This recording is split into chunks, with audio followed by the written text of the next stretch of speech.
আগামীকাল থেকে শুরু হচ্ছে বাংলাদেশ পাকিস্তান ওয়ানডে সিরিজ শুরুর আগে প্রেস কনফারেন্সে এসেছিলেন মেহেদী হাসান মিরাজ, শাহিন শাহ আফ্রিদি। মিরাজ অনেক কিছু নিয়ে কথা বলেছেন, তার ব্যাটিং পজিশন, তার ক্যাপ্টেন্সি, তার সে 2027 বিশ্বকাপে ক্যাপ্টেন্সি করবেন কিনা, যেহেতু তার এপ্রিল পর্যন্ত এই চুক্তির মেয়াদ আছে, 1 বছরের চুক্তির মেয়াদ। এসব কিছু নিয়ে কথা বলবো আমরা সেকেন্দার ভাইয়ের সঙ্গে। সেকেন্দার ভাই, সবার প্রথমে যে প্রশ্নটা করতে চাই, যে একটা প্রশ্ন করা হয়েছিল মিরাজকে যে আপনি কি 2027 বিশ্বকাপ পর্যন্ত নিজেকে ক্যাপ্টেন হিসাবে দেখছেন কিনা। আপনার কাছে কি মনে হয় মিরাজকে কি, যেহেতু এই দুইটা সিরিজ কি মিরাজের জন্য কঠিন একটা অগ্নি পরীক্ষা কিনা, পাকিস্তান এবং নিউজিল্যান্ড? ডেফিনেটলি এটা মিরাজের জন্য অগ্নি পরীক্ষা, কেননা মিরাজ যখন অধিনায়কত্ব নিয়েছেন তখন শ্রীলঙ্কা সফরে হেরেছেন। পরবর্তীতে ওয়েস্ট ইন্ডিজের বিপক্ষে আপনি জিতলেও আফগানিস্তানের বিপক্ষে কিন্তু আপনি হেরেছেন এবং হোয়াইট ওয়াশ হয়েছেন। সেই সব জায়গা থেকে যদি বিবেচনা করেন, মিরাজের সাকসেস রেট কিন্তু এখনও কাঙ্ক্ষিত মানের নয়। তার সঙ্গে আর একটা বিষয় যেটা আপনি দেখেছেন, যে কিছুক্ষণ আগে একটা কারিশম্যাটিক শব্দ খুঁজছিলাম আমি, সেই জায়গা থেকে বলবো তার নেতৃত্বে কোনো কারিশম্যাটিক কোনো কিছু এখনও দেখা যায়নি। ফলে নেতৃত্ব কিন্তু একটা কারিশম্যাটিক জোন যদি না থাকে বা ওই রকম কোনো কিছু যদি না থাকে, তাহলে আপনি কিন্তু সাকসেস তেমন একটা হতে পারবেন না। আপনি ধরেন, আমি যদি মাশরাফির কথা বলি, মাশরাফি কিন্তু একটা জায়গায় তিনি সেরা ছিলেন, সেটা হলো ম্যানেজমেন্ট। পুরো টিমটাকে কীভাবে ম্যানেজ করতে হয়, মাঠে কীভাবে কাউকে, এবং তিনি যদি বকাও দিতেন কাউকে, সেটা একটা স্নেহের বা একটা ভালোবাসার একটা জায়গা থাকতো। সব কিছুর মধ্যে তিনি ম্যানেজ করতে পারতেন। এখন হয়তো রাগ করছেন, কিন্তু পরক্ষণে তাকে ম্যানেজ করতে পারতেন, এবং মাঠে তার একটা কারিশম্যাটিক জোন ছিল। সাকিব আল হাসান, তার ক্রিকেট মেধা এত প্রখর যে তিনি নেতৃত্বের কোন জায়গায় কোন জিনিসটা ঘটতে পারে সেটা তিনি পুরো মাঠটাকে আগলে রাখতে পারতেন, এবং তিনি যে মুভমেন্ট করতেন মনে হতো যে দোলতো পুরো ফিল্ড সেট আপ, এবং পুরো একটা ভাইব্রেশন থাকতো, সেই ভাইব্রেশন দিয়ে গ্যালারিও উত্তেজিত হতো। অর্থাৎ নেতৃত্বের ব্যাপারটা হলো প্রতিপক্ষকে নানাভাবে দুর্বল করে দেওয়ার একটা কৌশল। 5+ স্টার রেটিং প্রাপ্ত দেশের সর্বোচ্চ বিদ্যুৎ সাশ্রয়ী ও eco friendly Walton AC. Walton air conditioner, smart comfort এখন নেক্সট লেভেলে। সেই জায়গায় কিন্তু মিরাজ এখন পর্যন্ত নিজেকে উপস্থাপন করতে পারেননি। আরেকটা যদি চিন্তা করি, সাফল্যের দিক দিয়েও নেই, ব্যক্তিগত পারফরমেন্সেও মিরাজ কিন্তু নেতৃত্ব নেওয়ার পর থেকে পিছিয়ে গিয়েছেন। না বোলিং না ব্যাটিং কোনো জায়গায় ভালো করছেন না। তিনি 4 নম্বর পজিশনে নিজে ক্ষমতা পাওয়ার পরপরই 4 নম্বর পজিশনে নিজেকে স্ট্যাবলিশ করার চেষ্টা করেছেন।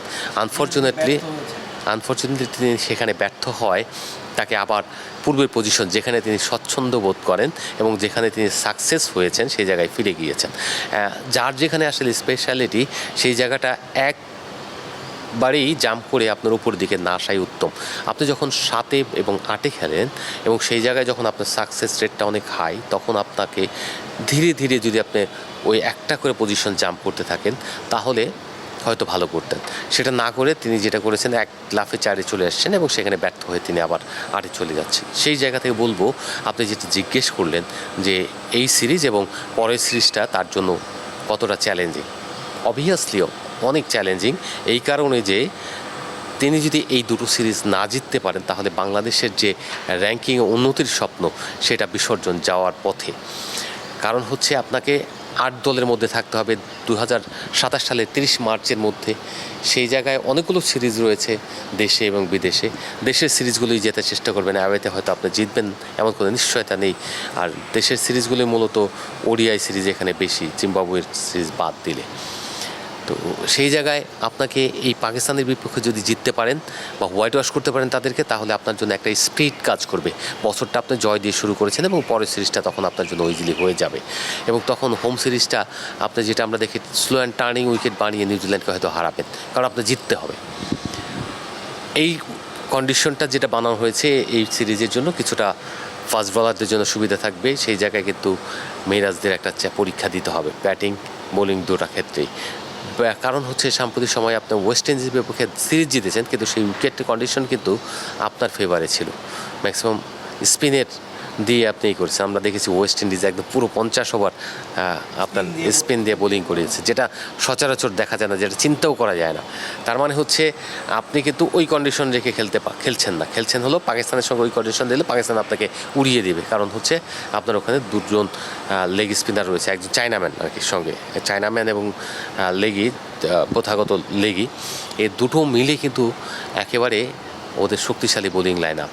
4জন পেসার রয়েছে সিমার, যারা এই বিপিএলেও খেলার অভিজ্ঞতা রয়েছে, এই বাংলাদেশে তারা নিয়মিতই খেলেন। তো সেই ক্ষেত্রে ফাহিম আশরাফ বলেন, শাহিন শাহ আফ্রিদি বলেন, ওয়াসিম জুনিয়র বলেন, দে আর দ্য ট্রিমেন্ডাস বোলিং। এই বোলিং লাইনের বিপক্ষে আপনার ব্যাটিং কতটুকু সার্ভাইভ করতে পারবে আমি জানি না। তো মিরাজরা যদি অল আউট ক্রিকেট খেলতে পারেন কেবলমাত্র জেতা সম্ভব, এবং জিতলে বা যদি আর কাল জেতে বাংলাদেশ যদি প্রথম ওয়ানটা উইন দিয়ে শুরু করে তাহলে পরবর্তী ম্যাচগুলো জেতা সহজ হবে।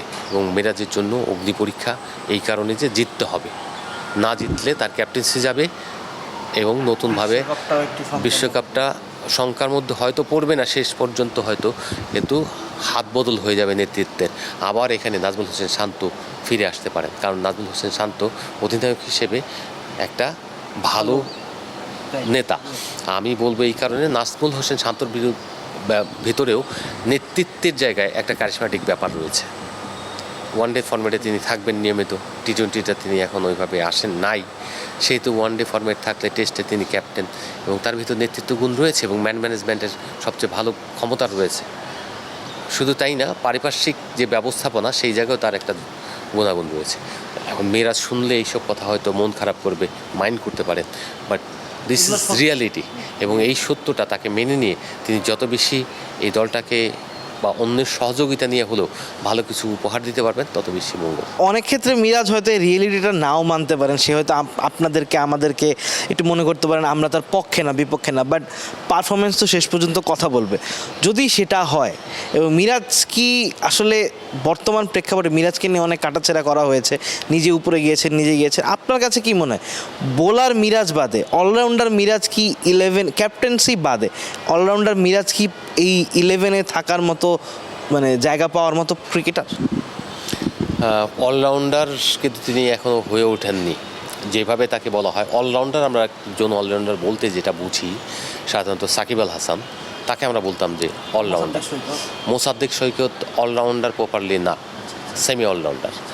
মিরাজও সেমি অলরাউন্ডার, সেদিক থেকে সৌম্য সরকারকে আপনার সেমি অলরাউন্ডার বলতে পারেন, কারণ তিনি 4-5 ওভার বোলিং করে দিতে পারেন।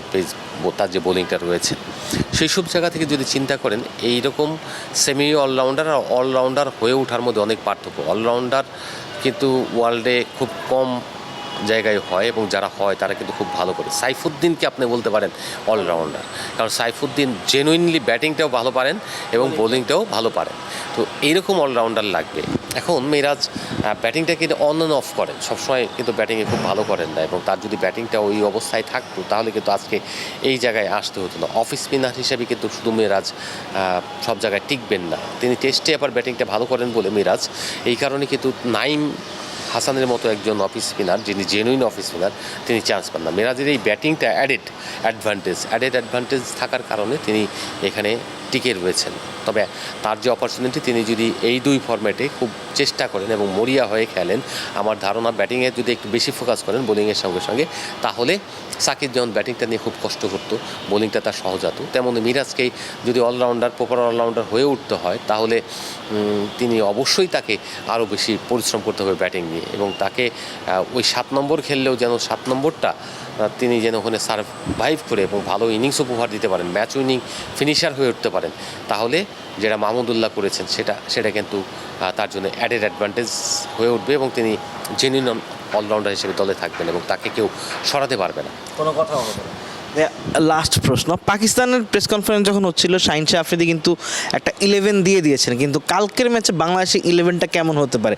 সৌম্য সরকার ওয়েস্ট ইন্ডিজের সঙ্গে একটা 80+ ইনিংস খেলেছেন, আফিফ হোসেন কি ইনক্লুড করা হয়েছে স্কোয়াডে, লিটন দাস 5-এ খেলবেন। এখন কথা হচ্ছে আফিফ যদি 6-এ খেলেন তাহলে কি সৌম্য 11-এ থাকছেন? আর যদি সৌম্য ওপেন করেন, সাইফ কি 4-এ নামছেন? অথবা সৌম্য যদি নিচে থাকেন তাহলে কি আফিফের 11-এ থাকা হচ্ছে? আপনার কাছে কি তথ্য আছে মানে 11টা নিয়ে? আপনি অনেকগুলি মানে একই জিনিস অনেকভাবে উপস্থাপন করার চেষ্টা করলেন, বাট আমি যেটা বলবো সেটা হচ্ছে যে ওপেনিংয়ের স্লটটা কিন্তু ফিক্সড। তামিম এবং আপনার সাইফ হয়তো না, কারণ এখানে সৌম্য খেলবে আমার যতটুকু বিশ্বাস, দৃঢ় বিশ্বাস। টি-20 হলে সাইফ খেলতো, আর এখানে ওয়ানডেতে আমার দৃঢ় বিশ্বাস এখানে সৌম্য খেলবে। সৌম্য যদি 1-2-এ খেলে, যদি ওপেন করে, তাহলে 3 নম্বর পজিশন কে যাবে? শান্ত যাবে। 3 নম্বর পজিশনটা কিন্তু ফিক্সড। 4 নম্বরে কে যাবে? সাইফ যাবে না আপনার হৃদয় যাবে? হৃদয় যেতে পারে। যদি 4 নম্বরে যায় 5 নম্বরে কে? লিটন 5 নম্বরে লিটন যাবে, 6 নম্বরে লিটন যাবে, 5 নম্বরে তাহলে একজনের জায়গা স্লট খালি রয়েছে, তাহলে তহিদ হৃদয় 5-এ যাবে, 4-এ সাইফ যাবে। এখন 6 নম্বরে যদি সে যায় 7-এ কে খেলবে? মিরাজ অথবা আফিফ। এখানে আফিফের থেকেও বেশি অ্যাডভান্টেজ রয়েছে আপনার কি উইকেট কিপার ব্যাটসম্যান মাহিদুল ইসলাম অঙ্কনের। কারণ অঙ্কন লাস্ট সিরিজেও কিন্তু ভালো খেলেছে, একটা 50 ওয়াট করেছে এবং ওই জায়গা থেকে।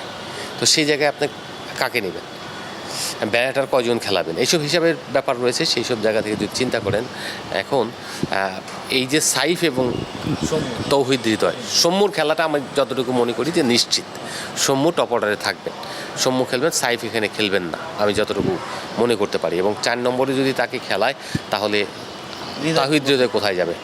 5 নম্বরে লিটন খেলবেন কিনা সেটা হলে 5 অথবা 6 লিটন খেলবে। যদি 5-এ খেলেন লিটন, তাহলে 6 নম্বরে আপনার মাহিদুল ইসলাম অঙ্কন খেলবেন, মাহিদুল ইসলাম অঙ্কন খেললে 7-এ মিরাজ খেলবে। তারপরে 7, 8, 9, 10, 11 এই 5 জন বোলার, 3 জন পেসার, মিরাজ এখানে রিশাদ হোসেনদের সঙ্গে আর 3 জন পেসার। তো এই হলো আপনার 11। এই 11 জনের মধ্যে এর বেশি কিছু নয়। আফিফের আমি জায়গা দেখি না। যদি আফিফকে জায়গা দিতে চান তাহলে আপনার অঙ্কনকে বসাতে হবে। এখন আফিফ যদি প্রথম ম্যাচে না খেলে নেক্সট ম্যাচে খেলবে, নেক্সট ম্যাচে না খেলবে। যেটা বলেছি, কেউ যদি 50 ওভার কিপিং করে তাহলে তাকে 5-এ ব্যাটিং করতে হবে। কোচ কিন্তু একটা ইঙ্গিত দিয়েছিলেন যে অঙ্কনকে তারা কিপার হিসেবে ভাবছেন না, লিটনকে তারা কিপার হিসেবে ভাবছেন। সেক্ষেত্রে কি অঙ্কন শুধু ব্যাটসম্যান হিসেবে খেলার একটা সম্ভাবনা হতে পারে না? হ্যাঁ, হতে পারে, অসম্ভব কিছু না। লিটন অঙ্কন তো ব্যাটার হিসেবে খারাপ না, আবার আফিফও ব্যাটার হিসেবে খারাপ না, কিন্তু আফিফের যে অঙ্কন এই মুহূর্তে প্রুভেন, কারণ হচ্ছে লাস্ট সিরিজেই তিনি একটা 50 রান করেছেন। তো সেই জায়গা থেকে তাকে তো আপনার বিবেচনা করা যেতেই পারে। এবং আফিফ হোসেন এই দলের সিরিজগুলি খেলেছেন, কিন্তু বিসিএলে একটা সেঞ্চুরি আছে। বিসিএলের সেঞ্চুরি মানেই যে আপনার ন্যাশনাল টিমের ম্যাচে আপনার অপরিহার্য বা একদম জায়গা হয়ে গেছে তা না। জাকের আলী অনেকের জায়গায় তিনি চান্স পেয়েছেন। আর উইকেট কিপার মানেই যে আপনি ব্যাটিং পারেন না তা তো না। লিটন কুমার দাস তো উইকেট কিপিং না করেও আপনি ব্যাটিং করে জাতীয় দলে টিকে থাকে। মুশফিকুর রহিম ব্যাটিং করেই, শুধু ব্যাটিং দিয়েই টিকে থাকে। তো এটা কোনো বিষয় না। অনেকেই আছে যে এরকম যারা হচ্ছে কিপিং করেন, কিন্তু তার কিপিংটা হয়তো কাজে লাগে না পার্টিকুলারিতে। তো এইসব জায়গায় বিবেচনা করে আমি মনে করি এখন মাহিদুল ইসলাম লাস্ট সেট আপ থেকে হয়তো ভাঙবে না। এখন আফিফকে সুযোগ দিল, থার্ড ম্যাচে যায় সুযোগ দিতে পারে যদি তারা কেউ ফেল করে। আর যদি কেউ কন্টিনিউ করে ভালো করে বা জেতার অবস্থায় থাকে তাহলে হয়তো একরকম হবে। আর যদি কোনো কারণে ফেল করে বাংলাদেশ, তাহলে 11-এ চেঞ্জ আসে খুব দ্রুত। তো সেই জায়গা থেকে আমি বলবো যে যদি লিটন কুমার দাস 4-এ খেলে, বেসিক 5-এ খেলে, তাহলে আপনার এই 4 এবং 3-এর যে 4 পজিশনটা বেসিক্যালি, তাহলে আবার 6-এর পজিশনটা লিটনের 6-এ খেলার সম্ভাবনা অনেক বেশি, যেমন আবার 5-এ খেলার সম্ভাবনা বেশি। যদি লিটন 5-এ খেলে তাহলে 6-এ আপনার মাহিদুল ইসলাম অঙ্কন খেলবে। এটা বেসিক্যালি আফিফ খেলবে না। আফিফ কিন্তু 6-এ খেলে না, আফিফ 4 বা 5-এ খেলে, 4-ই খেলে ম্যাক্সিমাম ক্ষেত্রে। এবং যে জিনিসটা নিয়ে আফিফের সঙ্গে হাতুরু সিংয়ের একটা দূরত্ব তৈরি হয়েছিল যে নিচের দিকে ব্যাট করা, সেই জন্য কিন্তু আফিফকে কোচ কিন্তু যাওয়ার আগে বলেছিলেন যে আফিফ তার পছন্দের জায়গা পাচ্ছেন না, তাকে যেন আমি ন্যাশনাল টিমের আশেপাশে না দেখি। আফিফকে কিন্তু সেই আবার লোয়ার অর্ডারে ব্যাট করতে দেওয়া হবে কিনা এটা নিয়ে একটা কনফিউশন থেকেই যায়। হ্যাঁ, লোয়ার অর্ডারে কিন্তু আসলে কিন্তু খুব একটা সে সাকসেস হবে না, তার কিন্তু পজিশন ওইটা নাই এবং সে ওই জায়গায় কমফোর্টও না। লোয়ার অর্ডারের ব্যাটার প্রচুর আছে আপনার এখানে। মিরাজ তো নিজেই লোয়ার অর্ডারের ব্যাটার। মিরাজ যেহেতু আপনার সাথে ফিরে গেছে, তো সেই জায়গায় আপনার তো কিছু করার নেই। 7 মিরাজ, 8 যদি আপনি খেলে লেগে রিশাদ, 9, 10, 11 তিনজন পেসার। এখন যদি 2 জন পেসার নিয়ে খেলেন তাহলে হয়তো আপনার গেমটা অন্যরকম হবে। তাহলে সেক্ষেত্রে সাইফ হাসানকে ইন করা হতে পারে চতুর্থ বোলার হিসেবে, আর থার্ড সিমার হিসেবে সৌম্যরে আপনার কাজে লাগানোর চেষ্টা করা হতে পারে। এইটা হলো ব্যাপারে। এখন 3 জন সিমার আমার মনে হয় খেলবে। 3 জন সিমার হলো 2 জন বাহাতি আর একজন আপনার তাসকিন, ঠিক আছে। নাহিদ রানা তাসকিনের নাহিদ রানার খেলার সম্ভাবনা কম। পেস আছে বলেই যে খেলবে তা তো না। এই জায়গায় আমার কাছে মনে হচ্ছে যে এখানে তাসকিন খেলবে, তাসকিনের সাথে 2 জন বাহাতি খেলবে, একটা মুস্তাফিজ শরীফুল খেলবে, কারণ 2 জনেই ছন্দে আছে। এই ছন্দে থাকার ফলে তারা যেটা করবে সেটা হচ্ছে যে অন্যদের মানে প্রেসারে ফেলার জন্য 3-10-এ 30 ওভার আর হলো 2 জন 50 ওভার, কিন্তু একজন এক্সট্রা বোলার লাগবে সৌম্য হয়তো 2-3 ওভার করে দিবে, কিন্তু একজন স্পিনারও তো লাগবে। সেটা কি শান্তকে দিয়ে কাজে লাগাবেন আপনি? না, সাইফ হাসানকে কাজে লাগবে। এইসব অনেক ক্যালকুলেশন করতে হয়। এই ক্যালকুলেশন করতে গিয়ে আপনার হয়তো একজন ইয়ে নেই। আফিফ হোসেন বোলিংটা পারেন, কিন্তু আলিফ হোসেন অতটা ভালো পারেন কিনা এখনও আপনাদের এদেরকে এইসব প্লেয়ারদেরকে যারা ব্যাটিংটা করে ভালো তাদের সঙ্গে কিছু কিছু বোলিংটাও আপনার শার্পলি ট্রেনিং করা উচিত, এবং তারা যেন জাতীয় দলে থাকলে যেন এই ব্যাকআপটা কাজে লাগাতে পারে, যাতে নিয়মিতই আসলে 4-5 ওভার বোলিং করতে পারে। সেই জায়গায় মুসাদ্দেক যেমন করেছে, তেমনি আমার মনে হয় যে আফিফ হোসেনের খুবই উচিত যে, আপনি এখানে দেখেছেন কিনা আমি জানি না, বিসিএলে ওয়ানডেতে তিনি নিয়মিত বোলিং করেছেন কিন্তু, তাহলে আফিফের কিন্তু এই ক্ষেত্রে চান্সটা উড়িয়ে দেওয়া যায় না। অঙ্কনের জায়গা না দিয়ে যদি, তাহলে আপনাকে পুশ করতে হবে, লিটনকে 6 নামিয়ে দিয়ে 5-এ হয়তো আফিফকে দিতে হবে, অথবা যদি হৃদয়, এখন বলা হচ্ছে যে অনেকের জায়গায় তো ব্লক, হৃদয় কি খেলবেন না? হৃদয় তো নিয়মিত প্লেয়ার, হৃদয় এমনও হতে পারে ভবিষ্যতের অধিনায়ক। হ্যাঁ হতে পারে, ইউনিভার নো। সো এইসব ব্যাপারগুলো অনেক কিছুই রয়েছে, যেহেতু অনেকগুলি ব্যাটার দলে এখন অনেক বেশি বোলারের চেয়েও আপনার কয়জন বোলার, 4জন পেসার রয়েছে, মিরাজ আর হচ্ছে আপনার লেগ স্পিনার, আর সঙ্গে বাহাতি স্পিনার আপনার খেলাবেন না তানভীরে। হ্যাঁ, যদি 3জন খেলান তাহলে 2জন পেসার খেলবে বেশি ওখানে। তো একাদশটা এখনো একটা কনফিউজিং জায়গায় রয়ে গেছে, আমরা নিজেরাও শিওর না। স্পিনার মিল করে খেলাবেন, হ্যাঁ, তানভীরে খেলাবেন। যদি তানভীরে খেলান তাহলে আপনি কী করবেন? ঋষাদরে খেলাবেন না, মিরাজ তো অটো। এই তো মনে হচ্ছে একটা মানে অস্ট্রেলিয়ার মতো টিমের 11 আমরা করতে যাচ্ছি, মানে কাকে রেখে কাকে খেলাবো। 2জন পেসার খেলবে, 2জন পেসার খেলা, মুস্তাফিজ অবধারিত অটো চয়েস, আর ইয়ে খেলবে তাসকিন খেলবে, তো 2জন পেসার খেলবে। 3জন খেললে তো তখন আপনার একজন স্পিনার কমে আসে। বাহাতি খেলবে না নাকি আপনার লেগ স্পিনার খেলবে না?